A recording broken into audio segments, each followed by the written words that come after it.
Сайн мэцхан үзэгчдээ нээлттэй цэг нэвтрүүлгийн шинэ дугаар үзэгч танд хүрэхэд бэлэн боллоо.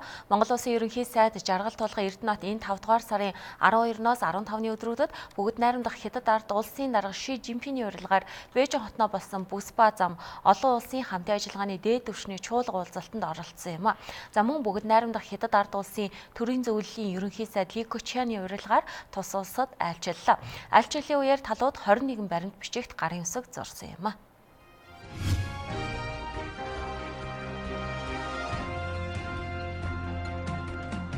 Хятадд хийсэн айлчлал маш амжилттай боллоо.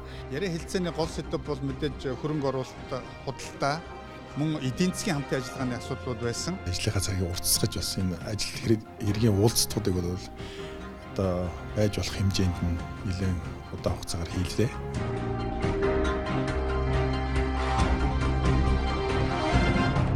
Ерөнхий сайд Эрдэнэт бүгд найрамдах Хятад ард улсын дарга Ши Жинпинд бараалхлаа. Тэрээр дэлхийн хөгжилд ганцаараа гоцлол хөгжим тоглохгүй, олуулаа найрал хөгжим тоглож хөгжиё гэсэн үзэл санааны дагуу бүгд найрамдах Хятад ард улсын дарга Ши Жинпиний санаачилсан бүс ба зам санаачлага олон улсын хэмжээнд ихээхэн дэмжлэг хүлээж аваад баяр хүргэсэн юм а. За харин бүгд найрамдах Хятад ард улсын дарга Ши Жинпин 2014 онд миний бие Монгол улсад айлчилснаас хойш бид хамтран олон бодит ажил хийж тодорхой үр дүнд хүрсэн. Цаашаад Хятад Монголын харилцаа улам бат суурьтай байх ёстой гэдгийг илэрхийлсэн байна. За тэрээр холын садангаас ойрын хөрш илүү гэсэн үг байдаг. Дэлхийн хөгжлөөс Хятад Монгол улс хоёулаа хамтдаа хожих хэрэгтэйг онцолсон байна. За мөн 5 толгой зэрэг уул уурхайн төслийг зохицоор нь хөгжүүлэх, дагалдах төмөр зам, эрчим хүчний станц барих, оюутлахын ордын зис боловсруулах үйлдвэрийн төсөлд хамтарч ажиллах нь хоёр улсын хөгжлийн стратегид нийцнэ гэдгийг бүгд найрамдах Хятад ард улсын дарга Ши Жинпин илэрхийлжээ. Монгол Улсын ерөнхий сайдын одоо бүгд найрамдах Хятад ард улсын айлчлалын үеэр бол нэлээд одоо шахуу төлөвлөгөөтэй ажилласан. За олон нь бол одоо яг бодиттой төсөл хөтөлбөрийг хэрэгжүүлэх боломжтой. Засгийн газрын хооронд яригдж байгаа асуудлаас гадна бас хувийн компаниудын хооронд Монголын одоо үндэсний компаниуд, Хятадын компаниуд хамтарч хэрэгжүүлэхийн төсөл хөтөлбөрийг урагшлуулах, ахиц дэвшил бий болгох чиглэлээр нь бас хамтарсан гэрээ хэлцээрийг байгуулах.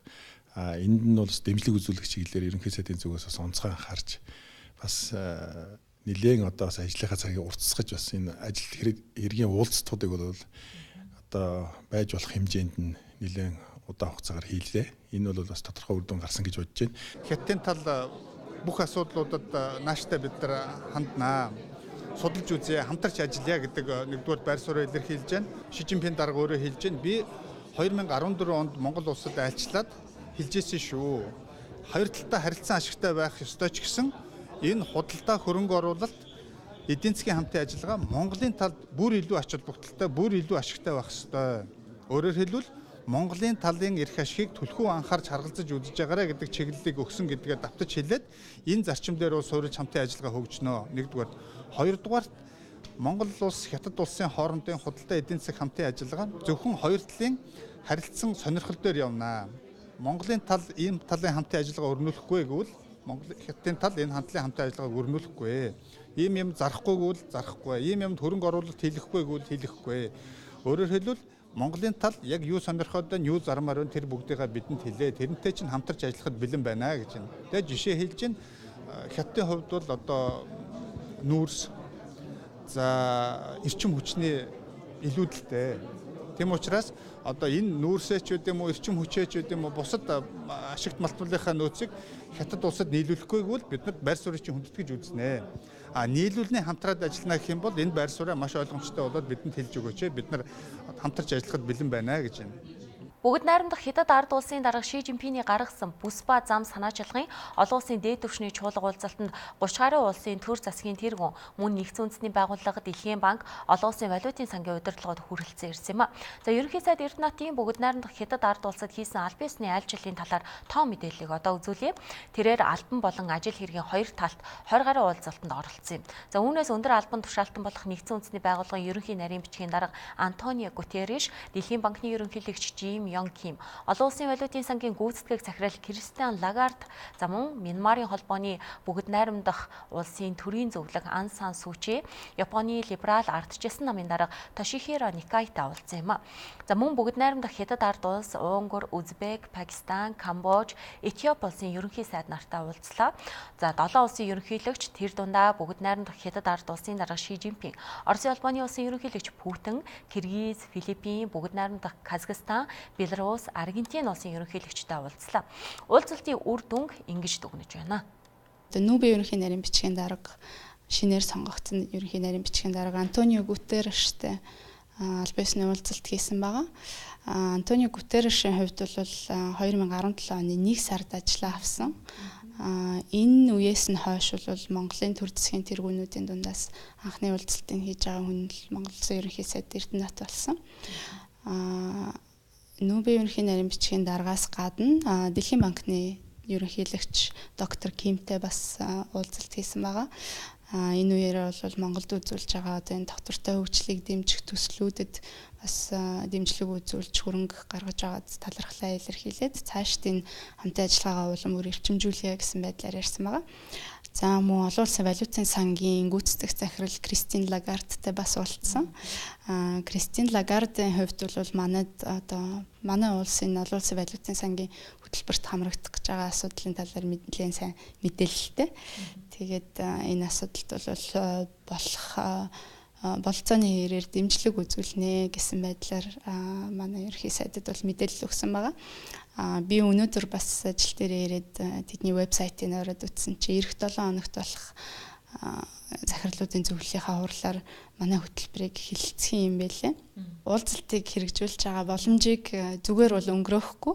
Манай талаас бол худалдаа эдийн засгийн хамт ажиллагаагаа үргэлжлүүлье. Тэгээ манайхтай яригдж байгаа төсөл хөтөлбөрүүдийг бид нар урагшлуулах чиглэлд анхаарал хандуулж байна гэсэн байдлаар ярилцсан. Монгол Улсын ерөнхий сайд Эрдэнэт Бүсба зам олон улсын хамтын ажиллагааны чуулга уулзалтын харилцан уялдаатай хөгжлийн төлөө хамтын ажиллагаа сэдвэд хуралдаанд үг хэлсэн юм а.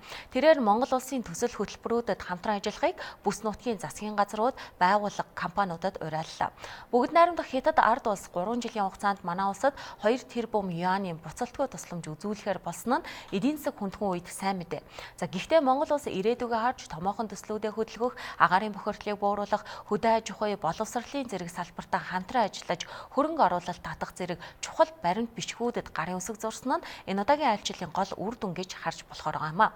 Монгол Улсын ерөнхий сайд Эрдэнэт бүгд найрамдах Хятад ард улсын төрийн зөвлөлийн ерөнхий сайд Ли Кочианаар аль биесны хэлэлцээ хийсэн юм. Хэлэлцээний хүрээнд талууд худалдаа, эдийн засгийн хамтын ажиллагааг эрчимжүүлэх, байгаль орчныг хамгаалах, уур амьсгалын өөрчлөлтийн үр нөлөөг бууруулах асуудлаар голчлон санал солилцжээ. Монгол Улсын ерөнхий сайд Эрдэнэт бүгд найрамдах Хятад ард улсад уул уурхайн бүтээгдэхүүн, төмрийн хөдөр, нүүрс, хөдөө аж ахуйн болон малын гаралтай бүтээгдэхүүний экспортыг нэмэгдүүлэх нь Монгол Улсын эдийн засгийг сэргээхэд чухал ач холбогдолтой байгааг илэрхийлсэн юм а. Талууд 21 баримт бичигт гарын үсэг зурсныг одоо үзүүлье. Энд манай улсын хувийн хвшлийн төлөөллүүд оролцож зарим баримт бичигт гарын үсэг зурлаа.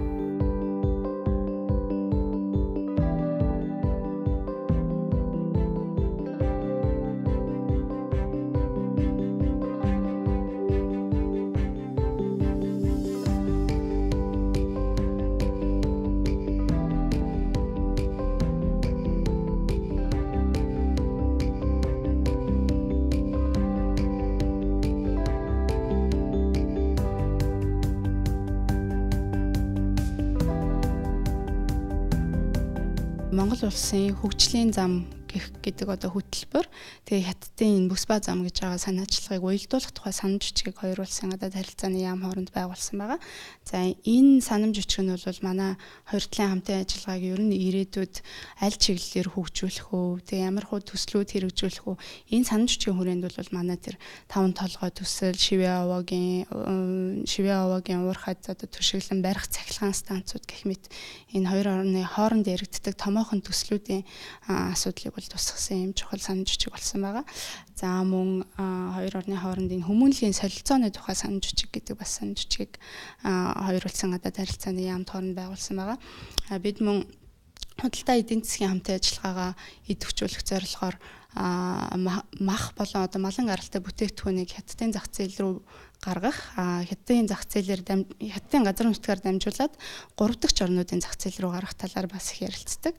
За энэ альчлалын хүрээнд бол бид нар манай холбогдох байгууллагууд махан бүтээгдэхүүнийг хятадын газар нутгаар дамжуулан тээвэрлэх тухай 20 цээрийн асуудал арах юм 2 санамж бичиг байгуулсан байгаа.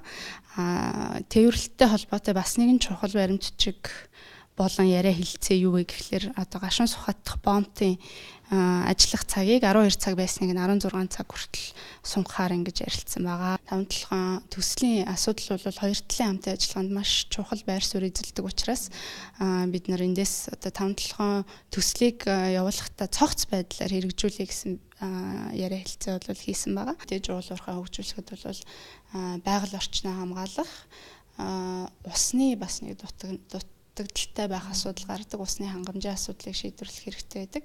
Ийм учраас энэ альчлалын үеэр бас Хэрлэн говийн усан цахилгаан станцын талаар бас ярилцсан. За Energy Resource компанийн хувьд бол Бугтын хар төмөрлөгийн үйлдвэрлэлтэй 10 жилийн урт хугацааны хамт ажиллагааны гэрийг өнөөдөр үзгэллээ. Гол ач холбогдол нь бол хоёр талаас бас энэ тал дээр бол маш их анхаарж байгаа нь альва нэг дундын зуучлагчгүйгээр одоо нүрс үйлдвэрлэгч, экспортлогч нь Energy Resource, худалдаа авагч, хэрэглэгч нь өөрөө яг Бугтын төмрийн үйлдвэр. Тэгэхээр альва нэг дундын зуучлагч бусад одоо ийм шат дамжлаггүйгээр шууд Energy Resource Бугт руу өөрсний баяжуулсан когчх нүрсээ Монголоос хятад улс руу экспортлж Бугтад нийлүүлнэ гэсэн л ийм агуулмжтай гэрээ. Энэ тал дээр бол хоёр талаас маш их өндөр ач холбогдол үзүүлж энэ гэрийг одоо өнөөдөр бас байгууллаа. Хамгийн том зах зээл бол мэдээж хятад улс. Тэр дундаа Бугтын үйлдвэр өөрөө Монголд хамгийн ойрхон том хэрэглэгч. Жилдээ ерөнхийдөө бол 10 гаруй сая тонн ган төмөр үйлдвэрлэдэг ийм үйлдвэр. Тэгэхээр хэрэглээний хувьд бол бас ийм том хэрэглэгчтэй урт хугацааны шууд нийлүүлэх гэрээ байгуулж байгаа нь бол ач холбогдолтой. Тэгээ 10 жилийн хугацаанд жилдээ 5 хүртэл сая тонн баяжуулсан когчх нүрс нийлүүлнэ гэдэг ийм агуулмжтай гэрээ. Тэгэхээр цаашдаа мэдээч одоо зах зээл савладаг, дээшээ явдаг, доошоо явдаг. Гэхдээ хэмжээгээ тогтвортой явуулах нь бол аль талдаа л ач холбогдолтой. Дундгой аймгийн сайн цагаан суманд орших Твшин говийн цахилгаан станцын төсөл дээр хамтарч ажиллах баримт бичгийг гарын үсэг зурлаа. Энэ төсөл хэрэгжснээр бол манай улсад сүүлийн 30 жил хэрэгжээгүй том төсөл хэрэгжих ийм боломж бүрдэж байгаа. Манай төслийн хүчин чадал бол 600 мегаваттын хүчин чадалтай. Говийн яг энэ нөхцөл таарсан агаарын хөргөлттэй ийм станц байх юм. Нийт хөрөнгө оруулалт бол ойролцоогоор 1.1 тэрбум буюу мега төсөл хэрэгжих ийм боломж бүрдэж байна. Өнөөдрөөс эхэлж. Хизээ хизээд болсон. Манай төсөл энэ жил бол бичиг баримт одоо баримтын нэлээд ажиллаа хийгээд эх жилээс бүтээн байгуулалтын ажил эхэлнэ гэсэн нэлээд шахуу төлөвлөгөөтэй явж байгаа. Хятадын одоо хамгийн сүүлийн үеийн одоо технологитой тийм хамгийн өртөг баг зардалтай одоо амны орон сууцны үйлдвэр оруулах. Одоо ийм болж байгаа. Энэ бол 1 м квадрат нь ойролцоогоор 1 сая төгрөгөөс л доош буулахаар ийм болж байгаа. Жилдээ 1 сая одоо хавтгад 400 м квадрат талбайд одоо орон сууц барьна гэсэн ийм зорилготой ийм үйлдвэр оруулах асуудыг Хятадын Чүнмийн гэж компанитай байгуулж байна. За манай эрчим хүчний салбарын хувьд бол харьцангуйгаар одоо өмнө төлөвлөгдсөн байсан Улаанбаатар мандалговын шугам байгаа. Энэ бол одоо Хятадын хөнгөлтэй зээлийн хөрөнгөөр хэрэгжих ийм шугам. Энэ бол зээлийн хэлцээр нь бол зурагдсан.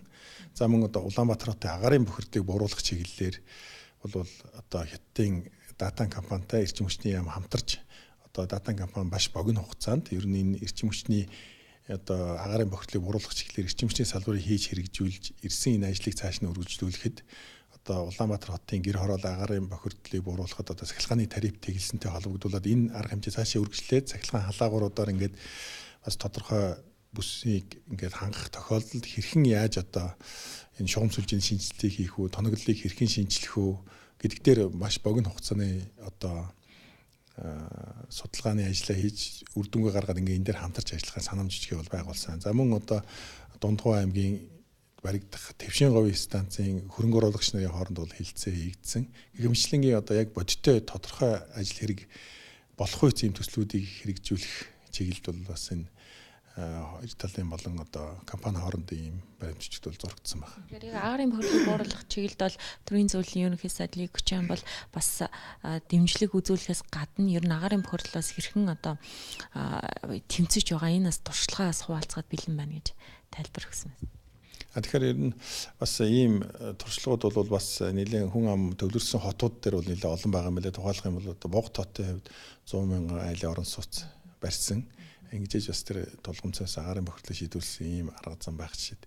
Тэгэхээр энэ дээр бол харилцан туршлага солилцоод тэндээс одоо бас авч болох үз ийм туршлагуудыг бас бид богино хугацаанд хэрэгжүүлж чадах юм бол энэ бидний тулгымцаас агарын бохирдлоо бууруулахад энэ асуудлаа шийдвэрлэхэд бол бас төхөн үзүүлнэ гэж бас үзэж байгаа. Тэгэхээр нэг хэсэг яригдж байсан хятадын талаас манайд бас буцалтгүй тусламж олгоод гэр ороолын агарын бохирдлыг бууруулахын тулд орон сууцчлуулна гэж яригдж байсан л да. Энэ асуудал хөндөгдсөн байна. Тэгэхээр энэ бас өмнө яригджсэн энэ төслүүд бол хэрэгжээд явна. Цаашдаа бол агарын бохирдлыг бууруулах асуудал маань өөрөө зөвхөн одоо дангаар нь орон сууцуулж богино хугацаанд бас шийдэх боломжгүй. Тодорхой хэсгийн орон сууцаар, тодорхой хэсгийн одоо цахилгаан халаагуураар ч байдаг юм уу. Одоо бусад байшингийн дулаалга, одоо түлшний материалын сайжруулах гэх мэт одоо олон чиглэлээр энэ бол одоо хийж энэ асуудлыг ард гарах хэрэгтэй гэж ойлгож байна. Тэгэхээр энэ аль жилийн бас үр дүнд Шивээ овоогийн цахилгаан станц урагшлах нэ гэсэн бас мэдээлэл байна. Тэгэхээр Шивээ овоогийн цахилгаан станцын одоо ажлыг цааш нь үргэлжлүүлэх чиглэлээрээс ямар хилцээ байгуулсан байна. Тэгэхээр одоо Шивээ овоогийн нүүрсний ордыг түшигл том чадлын одоо цахилгаан станц орж одоо бүгд найрамдах хятадд бол цаашлаад энэ зүүн хойд Аз орнууд руу одоо экспортлох гэсэн энэ том төсөл байж байгаа. Энэ нэлээд том хэмжээний төсөл байгаа. Тэгэхээр энэ чиглэлээр ерөнхий сайдын хувьд бас хятадын талд манай бас тийм ээ одоо ашиглагдахгүй байгаа энэ нүүрсний ялангуяа энэ эрчим хүчний нүүрсийг одоо нэмүүртэг бий болгож ингэж гарах талаар бас энэ саналаа одоо хэлсэн байж байгаа. Тэгэхээр энэ төслийн техник эдийн засгийн үндсэндээ бол дуусч байгаа. Тэгэхээр энэ бас төслийг хэрэгжүүлэхээр ярилцж байгаа State Grid компани байгаа. Энэ State Grid компанитай бас уулзж энэ талын яриа хэлцээ бол хийсэн. Тийм учраас бол энэ маань өөрөө цаашаа зөвхөн одоо нүүрсэн дээр тулгуурласан энэ станц байхаас гадна хажууд нь бас сэргийд эрчим хүчний бас ариун нөөцтэй нар салхины их үүсрүүд дээр бас эрчим хүчний их үүсвэр барьж энэ бас давхар энэ экспортлох ёстой гэсэн ийм зарчмын саналыг бол манай талаас тавьсан.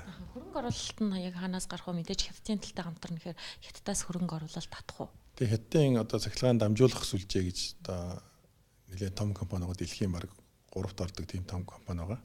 Өөрөө дотоод шугам сүлжээгээ хийдэг. За энэ компани бол хамтарч оролцсон юм. Тэгээ энэ дээр бол одоо техник эдийн засгийн үзэл буюу энэ гарч ирсний дараа бол энэ бизнесийн яриа хэлцээр бол явагдана. Гэхдээ энэ бол аль аль талдаа Монгол одоо хоёр улсын хувьд аль аль талд нь ашигтай юм төсөл байх. Эхлэлсэн байхад бол нэг 5 жилдээ бол баригдаж дуусах төсөл. Гэхдээ энэ эхлэлдээ бол яриа хэлцээ бол нэлээд нарийн яригдж явагдах хэрэгтэй. Худалдаа эдийн засгийн хамтын ажиллагаа бол энэ альчлалын гол зорилго болон одоо гол хэсэг нь байсан гэж хэлж болно. Худалдаа эдийн засгийн хамтын ажиллагааны хүрээнд бол хятадын талаас манайд одоо тулгараад байгаа эдийн засгийн хүндрэлийг тулгархад даван туулахад дэмжлэг үзүүлнэ гэдгээ мэдэгдсэн байгаа. За тухайлбал хятадын засгийн газраас манайд одоо олгож байгаа 1 тэрбум долларын хөнгөлөлттэй зээлийн санхүүжилтийн үүргийг бол хятад ард улс өөрийн хариуцах хэмжээгээ бол 95% болгож нэмэгдүүлэхээр ийм шийдвэр гаргасан байгаа. Мөн Монгол банк болон Хятадын ардын банк хооронд байгуулахад swap хэлэлцээрийн хугацааг нь сунгах юм шийдвэрүүд гаргаж байгаа. Монгол улсад асар их нөөц боломж бий. Дэлхийн хөгжлийн бодлогыг тодорхойлж байгаа том хоёр тоглогч болох бүгд найрамдах Хятад ард улс Оросын холбооны улстай хөрш. Бүгд найрамдах Хятад ард улс бол дэлхийн томоохон хэрэглэгч. Тиймээс бид зээл тусламжаас илүүтэй томоохон төслүүдэд хамтран хөдөлгөж чадвал Монгол олон хүн ажлын байртай болж эдийн засгт эргэлдэх мөнгөний хэмжээ нэмэгдэж, за ирээдүйн хойж үедээ хөрөнгө оруулалт хийх боломж бүрдэнэ. Монгол улсын ерөнхий сайдын бүгд найрамдах Хятад ард улсад хийсэн айлчлалыг нээлттэй засаг нэвтрүүлгээр хүргэлээ. Анхаарлаа хандуулсан үзэгчдэд баярлалаа.